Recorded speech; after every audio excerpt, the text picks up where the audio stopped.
रिश्ता क्या कहलाता है की शुरुआत होती है जहाँ पर मायरा बहुत कूट-कूट के रो रही होती है कि वो मेरी माँ नहीं है, सिर्फ़ वानी की माँ है। देख लिया आपने, फिर से उन्होंने वही किया जो ये सब करना नहीं चाहिए था। और वैसे भी मैं आखिर ये सब क्यों ही रो रही हूँ? उन्होंने तो वही किया ना जो उन्हें करना चाहिए था। इतने साल बाद भी वो ये भूल गई कि वो लड़की वही है जिसकी वज़ह से मैंने मेरी माँ का प्यार खोया है और मेरी माँ ने उसे चुना है और उसी को प्यार दिया है सारा। मैं ये बात भूल गई हूँ कि वहाँ पर जो कुछ भी होता है सिर्फ़ वो उन्हीं के बारे में सोचती है। सिर्फ़ उन्हें वानी के ही बारे में सोचा। जहाँ पर अब महर कहती है कि कहीं ऐसा तो नहीं कि अबीरा ने जानबूझकर मुक्ति को वही स्कूल में डाला जिसमें मायरा थी और उससे दोस्ती करने के लिए कहा ताकि वो इस यहाँ पर आ सके और अपने बेटी को सीढ़ियाँ चढ़ा सके, क्योंकि रईस ख़ानदान जो है वो किसको पसंद नहीं आता है। जो रिच लोग हैं उनसे दोस्ती करके ही तो सब लोग आगे बढ़ते हैं। ये सब तो नॉर्मल है। जहाँ महर जानबूझ के मायरू के दिमाग में वो बात डाल देती है जो कभी अबीरा ने सोची भी नहीं होगी। वो इस बात से इतनी ज़्यादा नफ़रत करवाना चाहती है मायरा को कि वो ये भी नहीं सोचती कि मायरा के दिल पे क्या बीत रही है। जहाँ पर दूसरी तरफ मुक्ति जो है उसका सर बहुत ज़्यादा फट रहा होता है। जहाँ पर वो नीचे भी गिर जाती है तो अबीरा उसे उठाकर कहती है कि नहीं बेटू, तुम टेंशन मत लो, तुम्हारी माँ अभी ज़िंदा है, तुम्हारी माँ तुम्हें कुछ नहीं होने दूँगी। वहाँ पर वो पूछती है कि आखिर मम्मा मैं उस घर में जा चुकी हूँ ना, मुझे ऐसा लग रहा है कि मैं उस घर के सारे इंसान को जानती हूँ। वहाँ पर वो याद करने की कोशिश करती है तो अबीरा कहती है कि नहीं बेटू, तुम्हें कुछ भी याद करने की ज़रूरत नहीं है, तुम मेरे सबसे फर्स्ट प्रायोरिटी हो। जहाँ पर वो ऑटो ढूँढने की कोशिश करती है तो उसे ऑटो मिल के वो घर पहुँचा देती है। दूसरी तरफ मायरा जो है वो कहती है कि देखा पापा, मेरी प्रायोरिटी जो है ना वो हमेशा आप और मम्मा रही हो, पर मम्मा की प्रायोरिटी जो है वो सिर्फ़ और सिर्फ मायरा रही है। उन्होंने इतना गंदा काम किया, उन्होंने सोचा कि मुक्ति को मेरी तरफ से ला के अपनी बेटी को सीढ़ियाँ चढ़वाने का उन्होंने सोचा। आखिर एक माँ ऐसे कैसे सोच सकती है? वो तो मेरी माँ है ही नहीं, मेरी माँ ने ऐसा सब कैसा कर लिया। देखा, अब विद्या कहती है कि मैं तो तुम्हें शुरुआत से ही कह रही थी कि वो लड़की इस घर के लिए ठीक नहीं है, वो लड़की इस घर को तबाह करके देगी। पर तुमने क्या बोला था सब लोगों ने, कि तुम लोगों ने कहा था कि नहीं हम तो सिर्फ अबीरा अबीरा ही करेंगे, अबीरा बहुत ज़्यादा अच्छी है, अबीरा ये सब नहीं कर सकती, वो सब नहीं कर सकती। पर आज जो भी ये हालत हुई है ना मेरे परिवार की, सिर्फ और सिर्फ अबीरा की वजह से हुई है। और देख लो आप लोग, आप ही लोगों का डिसीजन था ना कि आर्यन की शादी में उसे रखना चाहिए। उसने फिर से ज़िंदगी में आके हमारी ज़िंदगी और हमारा परिवार बर्बाद कर दिया। जहाँ फूफासा और मनीषा कहते हैं, मनोज भी कहते हैं कि हाँ आप सही बोल रहे हो विद्या, कि आपने जो भी अबीरा के बारे में हमने सोचा था वो सब गलत था। सबसे बड़ा शौक तो यहाँ पे दिशा और दादिसा को लगा है कि वो ऐसा कुछ कर भी सकती है। दूसरी तरफ मुक्ति सोई होती है पर अभी भी उसको जो इमेजेस है, जो फ्लैशबैक की इमेजेस है वो दिख रहे होते हैं। जहाँ पे अबीरा रोने के लिए बाहर जाने की कोशिश करती है पर मुक्ति जो है वो उसका हाथ पकड़ के रोक लेती है उसे।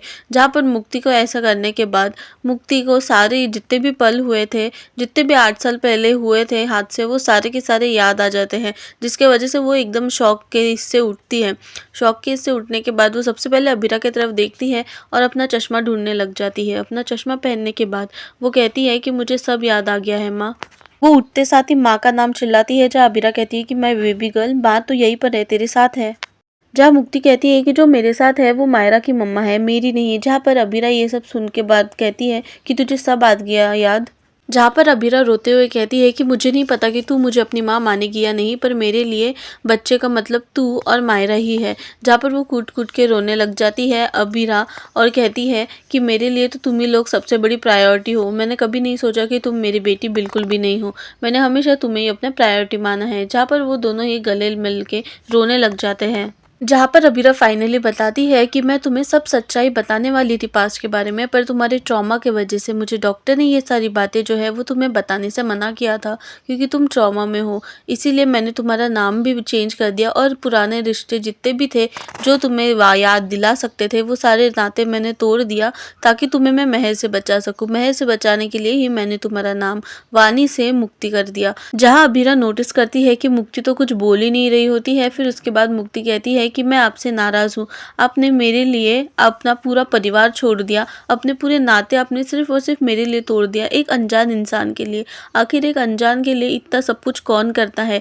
जहाँ मुक्ति रोते साथ कहती है कि ये सब सिर्फ और सिर्फ मेरी माँ कर सकती है, मेरी माँ ही इतनी सेल्फलेस होकर दूसरों की मदद कर सकती है। जहाँ पर अबीरा जो है वो उसके गले लगाकर रोने लग जाती है कि बेटू मुझे कुछ समझ नहीं आ रहा है कि मैं क्या करने वाली हूँ। जहाँ अबीरा कहती है कि तू मुझसे नाराज़ नहीं है माय बेबी गर्ल? सॉरी तब भी मुझे ये सारी बातें तुम्हें पहले ही बता देना चाहिए था, पर मैंने ये बातें छुपा के रखी। शायद मैं एक अच्छी माँ बिल्कुल भी नहीं हूँ। जहाँ पर वो कहती है मुक्ति कि आप सबसे बेस्ट मम्मा हो, जहाँ पर अभीरा फिर कहती है कि बेटू मेरी बात सुनो तुम पहले, तुम अगर कभी ऐसा हो जाए कि तेरा मन बदल जाए और तुझे ऐसा लगे कि ये तो मेरी असली माँ है ही नहीं, तुझे तेरी असली माँ चाहिए, तब क्या करूँगी मैं? तो तब मुक्ति कहती है कि नहीं, आप ही मेरी असली वाली माँ हो।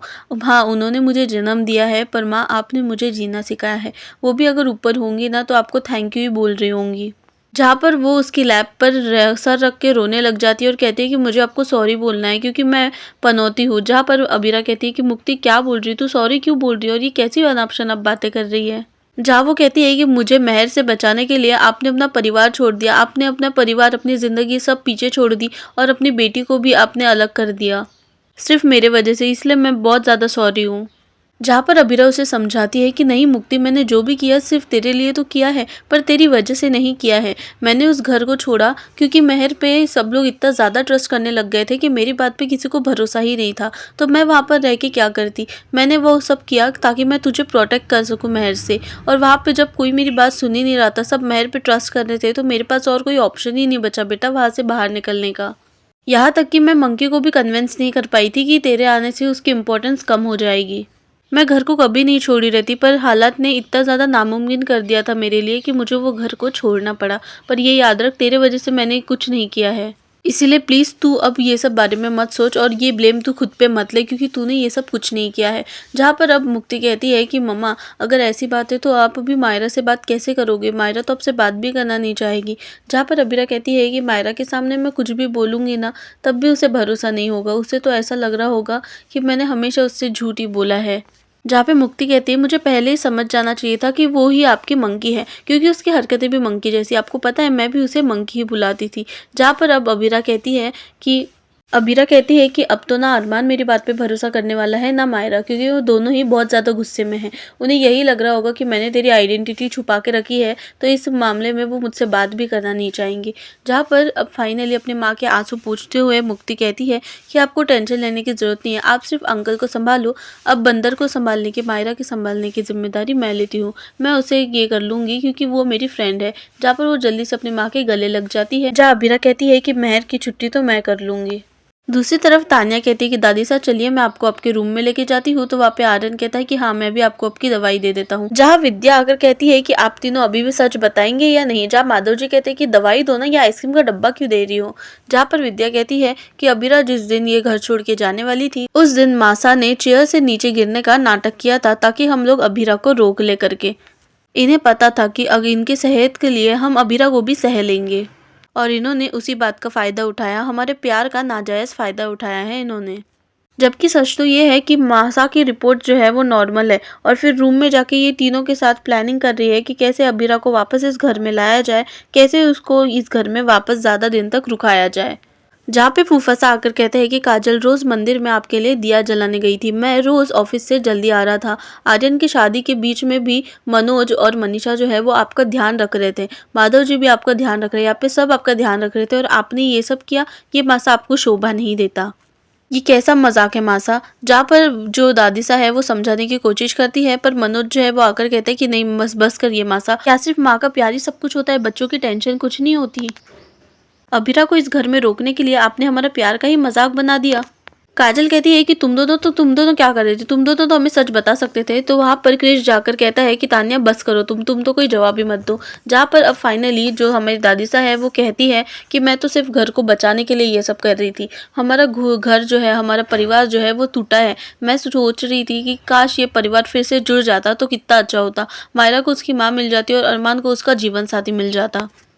जहाँ पर विद्या कहती है कि वो तो अब भी हो रहा है ना मासा, उसकी जगह तो कोई और ले रहा है ना। जहाँ पर दादी सा कहती है कि किसी और की जगह एक माँ जो है वो नहीं भर सकती। जहाँ पर विद्या कहती है कि इसमें आप गलत हो मासा, क्योंकि हमने जो हीरा चुना है मायरा की माँ भी बनेगी और अरबान की ऐसी जीवन साथी बनेगी जिसे आप देखकर शौक हो जाओगे। जहाँ पर इतना ज़्यादा वो लोग मेहर की तारीफ कर रहे रहती है विद्या कि वहाँ से वो बोलकर चली जाती है। एक एक करके सारे ही घर वाले भी वहाँ से चले जाते हैं। जहाँ दादी सा जो है, दादी सा और तान्या और आर्यन जो है वो ये सोच रहे होते हैं कि अब आखिर ये लोग हम कैसे मनाएंगे इन सबको। अब तो इतना ज़्यादा रायता फैल गया है कि समेट पाना भी बहुत ज़्यादा ज़्यादा नामुमकिन है। जो गुस्सा शांत हो रहा था, तान्या कहती है, वो गुस्सा अब वापस से ऊपर आ रहा है। अब तो इन्हें बचाना बहुत ज़्यादा मुश्किल है। दूसरी तरफ मेस में हम देखते हैं कि हमारी जो मायरा है वो जल्दी से अपनी सूटकेस जो है वो पैक करने के लिए लग जाती है और उसे मुक्ति के साथ बिताए हुए हर एक पल जो है वो याद आ रहे होते हैं। जहाँ मुक्ति उसे जाने नहीं देती, मुक्ति कहती है कि बस एक बार मेरी बात तो सुन ले, एक बार तुम मेरी माँ से बात कर ले, उसके बाद मैं तुझे जाने दूंगी। जहाँ दूसरी तरफ अरमान से और अबीरा जो है वो दोनों लड़ रहे होते हैं कि आखिर तुमने मुझसे इतनी बड़ी बात क्यों ही छुपाई, और तुम याद रखना कि तुम मायरा की नहीं, तुम सिर्फ और सिर्फ वानी की माँ हो। अगर तुम मायरा की माँ होती तो तुम मायरा के बारे में भी थोड़ी सोची होती कि मुक्ति का सच सामने आने के बाद मायरा की हालत क्या होगी, पर तुमने कुछ नहीं सोचा। तुमने एक बार भी मुझे बताने की हिम्मत भी नहीं करी कि वानी ही मुक्ति है करके। इतना टाइम था हमारे पास, तुम तब तो बता सकती थी, मैंने तब भी पूछा था तुम्हें। दूसरी तरफ जो हमारी मुक्ति है वो मायरा से कहती है कि मैं कुछ भी प्लानिंग करके नहीं आई थी, जहाँ पर मायरा उसकी बात को बिल्कुल भी भरोसा नहीं करती और कहती है कि नहीं, मुझे यहाँ पे बिल्कुल नहीं रहना है, मैं यहाँ से चली जाऊँगी। जहाँ मुक्ति कहती है कि ठीक है, तुझे जाना है तो जा, पर एक बार मेरी माँ की बात तो सुन ले, एक बार ये तो सुन ले कि हम लोग क्या करना चाहते हैं। जहाँ पर मायरा कहती है कि नहीं, मुझे बिल्कुल भी नहीं सुनना, वो तेरी माँ है, मेरी माँ बिल्कुल भी नहीं है। अगर वो मेरी माँ होती ना तो वो मेरे बारे में सोचती, पर उन्होंने बिल्कुल नहीं सोचा। तुम दोनों ने प्लानिंग करके आए थे ना कि मुझे ऐसे ही करके तोड़ना है करके। जहाँ पर महर कहती है कि मेरी तो याददाश्त भी नहीं थी, तेरे पास तो तेरी याददाश्त थी ना, आखिर तू कैसे भूल गई कि हम लोगों ने इतने सारे पल साथ में बिताए हैं। क्या तुम ये भी भूल गई क्या वो सब नाटक था? तू जब आई थी ना तब मुझे स्टार्टिंग में एकदम तुझसे नफरत थी, क्या ये सब भी प्लानिंग था? ये सब भी मेरी माँ और मैंने झगड़े, ये सब प्लानिंग किया था? अगर तुझे ऐसा लगता है तो गलत है। प्लीज़ एक बार मेरी बात सुन ले। मेरी पेरेंट्स की डेथ जो हुई थी वो मेहर आंटी की वजह से हुई थी, वो मेहर की वजह से हुई थी। मैं तो बस चाहती हूँ कि तुझे उस मेहर से बचा लूँ, पर तू तो मेरी बात सुनने के लिए तैयार ही नहीं है। तू जो महर को जानती है वो बहुत ज़्यादा अलग है, महर वैसी बिल्कुल भी नहीं है, वो बहुत ज़्यादा डेंजरस है। यही बातें अबीरा और इसके भी बीच में हुई थी, मुक्ति के बीच में, तो वही वो सारी बातें जो है वो बताने लग जाती है। पर वहाँ पर अचानक से महरा चिल्लाने लग जाती है कि मुझे दूर रहना है तो महर आंटी से नहीं बल्कि तुमसे, और तुम और तुम्हारी माँ को कह देना कि मेरे पापा मुझसे और महर आंटी से दूर रह करके, क्योंकि मैं अगर तुम लोगों को देख भी ली ना तो मेरा मूड ऑफ हो जाएगा और मैं किसी की भी बात नहीं सुन सकती। वो मुक्ति को धक्का दे देती है और वहाँ से चली जाती है। दूसरी तरफ अबीरा कहती है कि मुझे बताने का मौका ही नहीं मिला, मुझे एक बार मेरी बात पे भरोसा तो कर लो, मैं तुम्हें महर की सच्चाई दिखाना चाहती थी। जहाँ पे अरमान कहता है कि सच्चाई महर की नहीं, सच्चाई तो तुम्हारी दिख गई कि तुमने इतना बड़ा सच हमसे छुपा के रखा। तुम्हारे पास टाइम नहीं था अबीरा, ऐसा तुमने कहा कि हम 24 घंटों साथ में रह रहे थे, तुम्हें बस 4 शब्द बोलने की तुम्हारे समय नहीं था, वानी ही मुक्ति है करके तुम्हें बताने का समय नहीं मिला। ये ऐसा कैसे हो सकता है अबीरा? तुमने तो हमारा ट्रस्ट जो है वो फिर से तोड़ दिया है और ये ट्रस्ट जो है वो वापस से रिगेन नहीं हो सकता। तुम महर के पीछे पड़ी हो, 8 साल पहले भी तुमने वही हरकत की थी, बच्चे का दिल तोड़ के, 8 साल बाद भी तुम वही कर रही हो। जहाँ पे अबीरा समझाने की कोशिश करती है कि अरमान प्लीज़ एक बार मेरी बातों का यकीन कर लो, सिर्फ एक बार मुझे समझाने का मौका दो, पर वो समझाने का मौका भी उसे नहीं मिलता।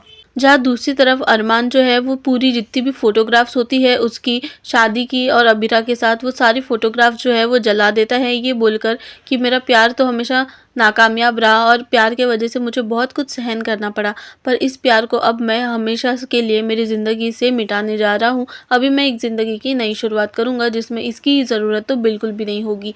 वहाँ पर अबीरा भी ये सब होती है और ये सब सुन के उसे भी बहुत ज़्यादा बुरा लगता है कि अब उसका प्यार जो है वो हार गया है। दूसरी तरफ आर्यन और तान्या ये सब प्लानिंग कर रहे होते हैं कि अब आप क्या करने वाली हो। तब अबीरा बोलती है कि मैं बस ये सोच रही हूँ कि आर्यन की शादी में अटेंड करूँ। जहाँ पर तान्या कहती है कि ये सब करके क्या ही मिलेगा।